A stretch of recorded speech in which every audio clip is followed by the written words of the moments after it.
কেন্দ্ৰ আৰু অসম চৰকাৰৰ উভয় চৰকাৰে বৰ্তমান সময়ত কেব বিৰোধ কৰাৰ স্বাৰ্থত অতি কৌশলেৰে জনগোষ্ঠীসমূহক বিভাজন আৰু সংঘাত লগাব খুজিছে, যাৰ পৰিণতিত এতিয়া আমি এটা কথা স্পষ্ট হৈ পৰিছোঁ যে বৰ্তমান সময়ত যি চলিত সংসদ অধিৱেশন চলি আছে, এই সংসদ অধিৱেশনত কেব বিৰোধ কৰাৰ স্বাৰ্থত যিসকল দল সংগঠনে কেবৰ বিৰোধিতা কৰি আছে আৰু যিসকল দল সংগঠনে বৰ্তমান জনজাতিকৰণৰ দাবী উত্থাপন কৰাৰ পৰিণতিত জনজাতি প্ৰক্ৰিয়া এটা পৰ্যায়লৈ গৈছে আৰু যিসকল বৰ্তমান জনজাতিকৰণৰ বিৰুদ্ধাচৰণ কৰি আছে তেওঁলোককহে দিল্লীত গৃহমন্ত্ৰী অমিত শ্বাহৰ সৈতে আলোচনালৈ দিল্লীলৈ নিমন্ত্ৰণ কৰিছে।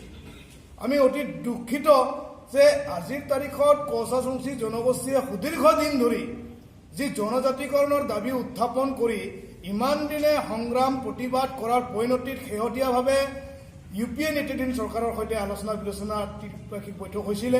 পৰৱৰ্তী পৰ্যায়ত 2017 চনৰ 24 এপ্ৰিল তাৰিখে বিজেপি নেতৃত্বাধীন কেন্দ্ৰীয় চৰকাৰৰ সৈতেও আৰু অসম চৰকাৰৰ সৈতে আগ্ৰা ত্ৰিপাক্ষিক বৈঠক অনুষ্ঠিত হৈছিল।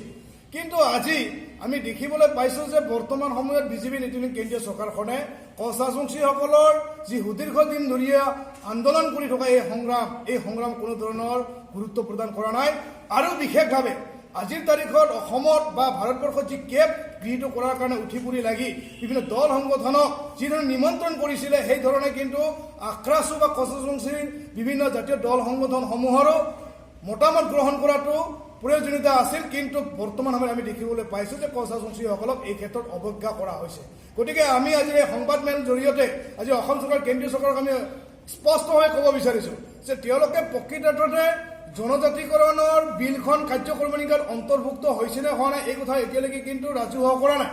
আমি বিভিন্ন বাতৰি কাকত যোগেৰেহে তেওঁলোকৰ এই খবৰ আমি লাভ কৰিছিলোঁ আৰু আমি আশা কৰিছিলোঁ যে এইবাৰ বিজেপি নেতৃত্বাধীন কেন্দ্ৰীয় চৰকাৰখনে কমচে কম জনজাতিকৰণ কৰাৰ ক্ষেত্ৰত তেওঁলোকে আমাক সম্পূৰ্ণ পৰ্যায়ত জনজাতিকৰণৰ মৰ্যাদা প্ৰদান কৰিব। কিন্তু এতিয়া দেখিবলৈ পোৱা গ'ল যে আচলতে তেওঁলোকে এফালে কয়, যোৱাকালি আমি দেখিলোঁ অসমৰ বিধানসভাত বিভাগীয় মন্ত্ৰী যিটো ডিপাৰ্টমেণ্টৰ জৰিয়তে তেওঁলোকে আজি পেপাৰত প্ৰকাশিত হৈছে যে এতিয়া আকৌ জনজাতিকৰণৰ বিষয়টো কেন্দ্ৰৰ বিবেচনাধীন। গতিকে এনেকুৱা ধৰণৰ এবাৰ কেন্দ্ৰীয় বিবেচনাধীন এবাৰ অসমৰ বিবেচনাধীন বুলি কৈ প্ৰকৃতাৰ্থতে যে আলোচনাৰ নামত ভেকো ভানা কৰিব আৰম্ভ কৰিছে আৰু শীতকালীন অধিৱেশনৰ সময়তে হওক বা যিকোনো অধিৱেশনৰ সময়তে দেখিবলৈ পাইছোঁ এতিয়া চৰকাৰখনে আলোচনাৰ নামত সেই অধিৱেশনৰ সময়ত তেওঁলোকে দল সংগঠনবিলাকক আমন্ত্ৰণ কৰে, পৰৱৰ্তী পৰ্যায়ত আলোচনা পৰৱৰ্তী পৰ্যায়ত কৰা হ'ব বুলি কোৱাৰ লগে লগে সেই অধিৱেশন যেতিয়া শেষ হৈ যায় কিন্তু পৰৱৰ্তী পৰ্যায়ত আৰু তেওঁলোকে অধিৱেশন অনুষ্ঠিত নকৰে। আৰু ইয়াৰ জৰিয়তে যুগ যুগ ধৰি আজিৰ তাৰিখত অসমৰ মন্ত্ৰীগত সমিতি গঠন কৰি দিছে। এই মন্ত্ৰীগত সমিতিৰ যোৱা অধিৱেশনৰ সময়ত তেওঁলোকে প্ৰতিশ্ৰুতি দিছিলে যে তেওঁলোকে 1 ফেব্ৰুৱাৰী তাৰিখত আমাৰ সৈতে আলোচনাত অংশগ্ৰহণ কৰিছিলে। যিখন মন্ত্ৰীগত সমিতি গঠন কৰিছিলে 15 ফেব্ৰুৱাৰী তাৰিখৰ ভিতৰত তেওঁলোকে প্ৰতিবেদন দাখিল কৰাৰ কথা আছিলে, কিন্তু 15 ফেব্ৰুৱাৰী উকলি গ'ল। আজিৰ তাৰিখলৈকে কিন্তু জনজাতিকৰণ কৰাৰ কাৰণে কোনো ধৰণৰ ব্যৱস্থাপনা নকৰিলে।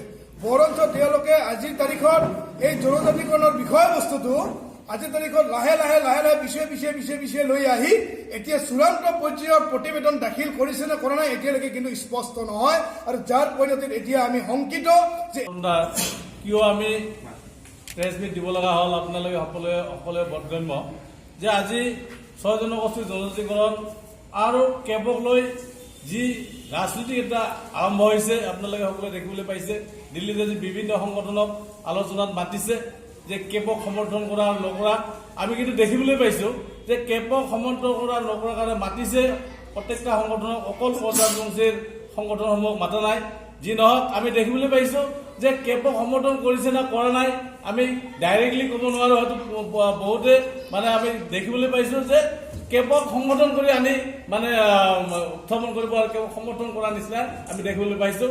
আমি কিন্তু দেখিবলৈ পাইছোঁ গৰিষ্ঠ সংগঠনে কায়দাৰে 6 জনজাতিকৰণটোকহে বিৰোধিতা কৰিছে।